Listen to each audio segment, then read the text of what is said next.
Everyone thinks market crashes destroy wealth. The truth is far more disturbing. Market crashes rarely destroy wealth. They transfer it. Every panic sell, every desperate decision, every emotional exit becomes someone else's acquisition. While millions of people pray for the storm to end, a small group quietly waits for it to get worse, because the greatest fortunes are rarely built during prosperity. They are harvested during fear. Welcome to the Luxury Harvest Protocol. Most people believe wealth disappears during a crash. But wealth rarely disappears, it changes hands.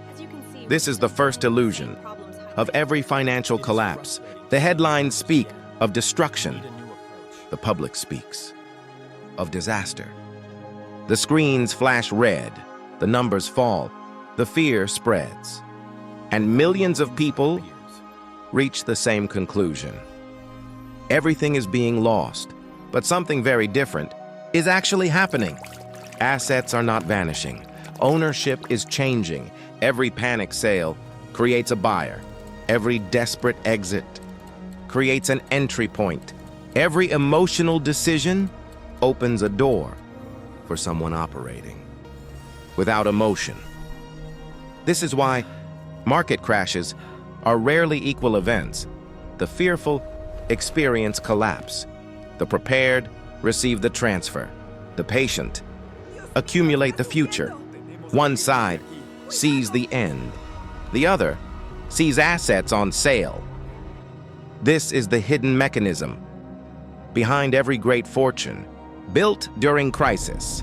Not superior intelligence, not superior predictions, superior emotional control. Because when uncertainty rises, human beings become increasingly predictable. They sell certainty at any price. They trade decades for temporary relief. And in that moment, ownership begins moving from unstable hands to patient hands. This is the wealth transfer event, the invisible exchange that occurs every time fear reaches its peak. Most people never see it happening because they are standing inside the panic itself. But the few who awaken begin asking a different question. If wealth is not disappearing, who is receiving it? Fear is one of the most expensive forces in the financial world.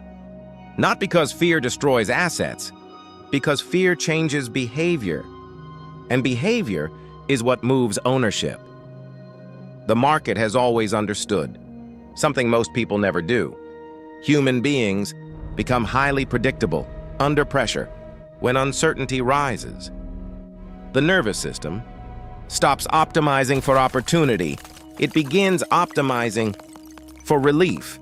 This is why panic feels logical in the moment. The emotional brain does not ask, what creates wealth?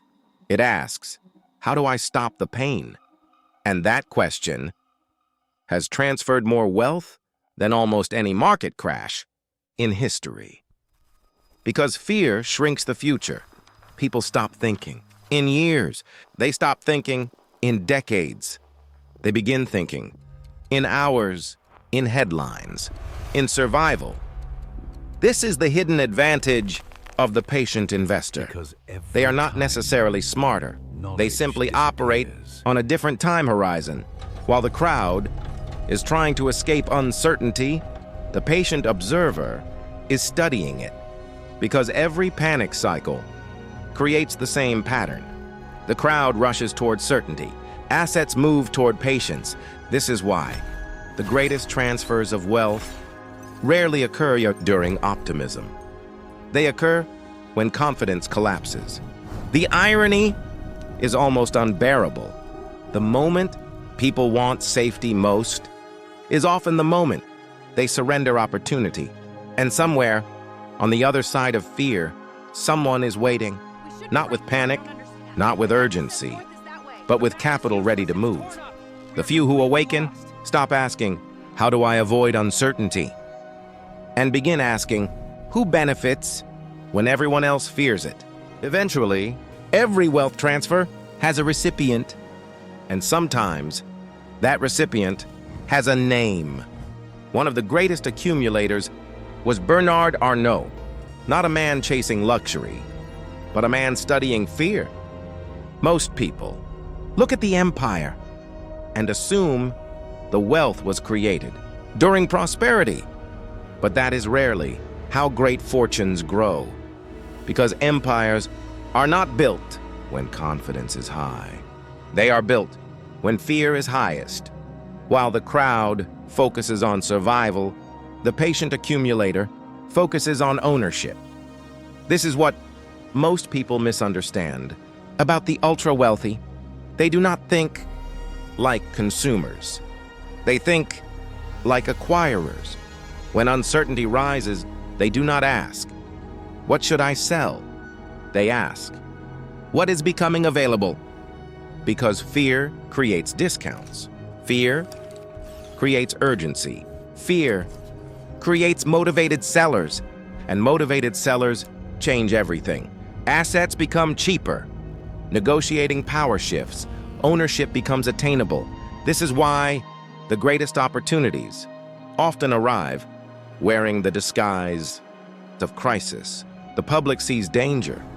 The acquirer sees leverage. One side sees collapse. The other sees inventory. This is not luck. It is perspective, the ability to remain psychologically stable while everyone else is emotionally compromised. Most people spend their lives trying to avoid uncertainty. The wealth builders study it, because hidden inside every wave of panic is a transfer waiting to occur. And once you understand that, a different question emerges. What if fear was never the obstacle? What if fear was the signal that ownership was about to change hands? Most people buy luxury to feel powerful, but the truly powerful do not buy the symbol. They own the system that sells the symbol.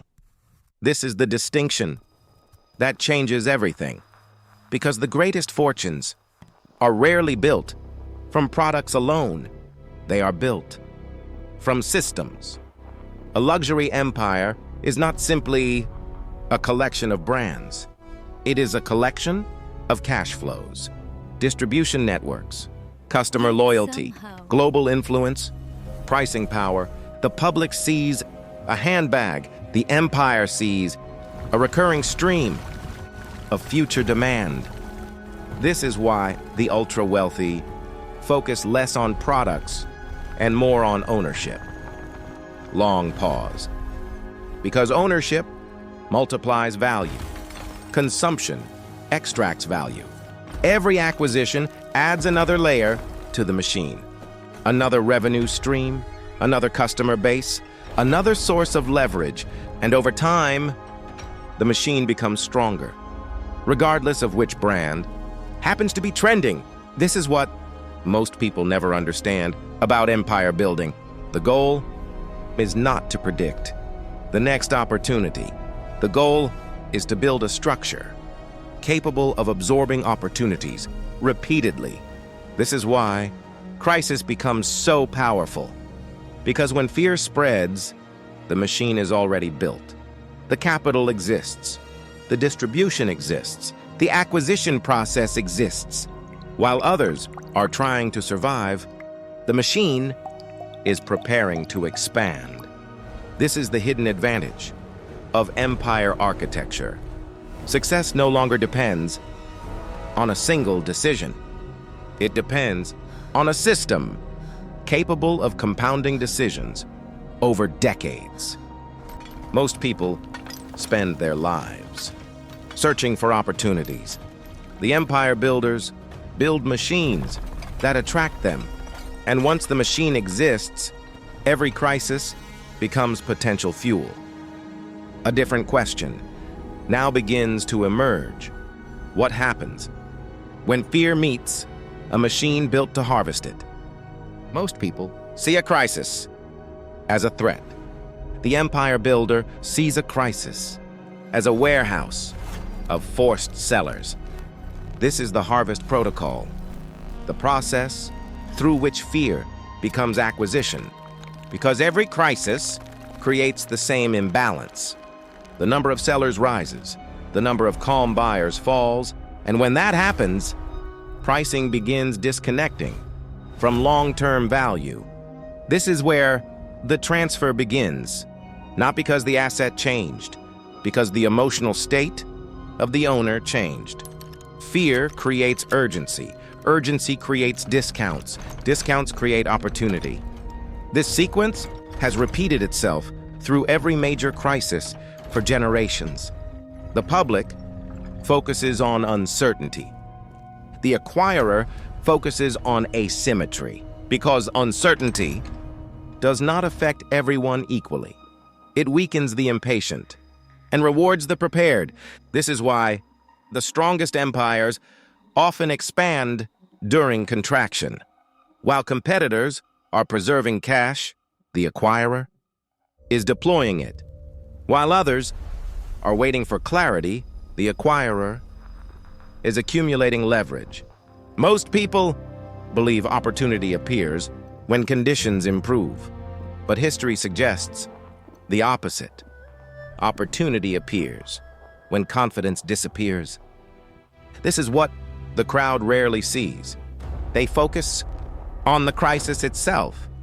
The acquirer focuses on what the crisis reveals, because every collapse exposes weakness, every panic creates availability, every wave of fear opens a door, and the empire builder already knows which door to enter. This is the harvest, not buying assets, buying the fear of those forced to sell. And once you understand that, another question emerges. What if the greatest advantage was never capital? What if it was the ability to remain calm when everyone else cannot? Most people believe wealth is the ultimate advantage, but wealth is often the result, not the cause. Because behind every empire, every acquisition, every great fortune, there is something far more valuable: the ability to remain stable when everyone else becomes unstable. This is the real luxury, not private jets, not designer brands, not exclusive access, psychological independence, the ability to think clearly inside uncertainty, to act rationally inside fear, to remain patient inside chaos. Because the truth is this: most people do not lose opportunities because they lack intelligence. They lose opportunities because fear changes their behavior. And once behavior changes, ownership changes. This is the hidden lesson behind every wealth transfer, every acquisition, every empire. The greatest advantage was never information.